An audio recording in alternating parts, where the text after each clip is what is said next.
Après 2 semaines de captivité, Yocheved Lifshitz, 85 ans, est enfin libre. C'est une femme merveilleuse, nous sommes tellement heureux de la retrouver. Elle est un rayon de lumière dans notre vie.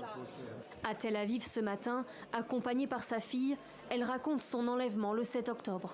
Ils ont tiré sur nos maisons, ils ont frappé les gens, ils ont enlevé certains d'entre eux, comme moi.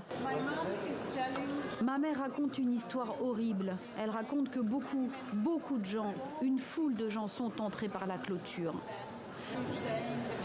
Elle raconte qu'elle a été emmenée à l'arrière d'une moto, son corps d'un côté et ses jambes de l'autre. Elle a été emmenée à travers les champs avec des hommes devant, à côté et derrière elle.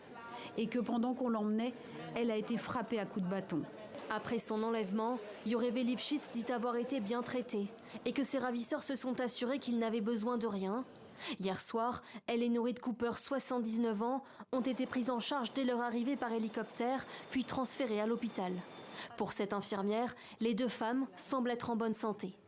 Nous avons été heureux de les accueillir. Elles vont bien. Leur état est bon. Les familles sont heureuses. Ce sont des femmes formidables, en bonne santé. Elles sont dans leur chambre avec leur famille, elles prennent leur petit déjeuner, elles sont en forme. Sur ces images publiées par le Hamas, voici les 2 femmes juste avant leur libération, entourées de combattants du mouvement islamiste et de membres du CICR, le Comité international de la Croix-Rouge, qui dit avoir œuvré pour leur libération.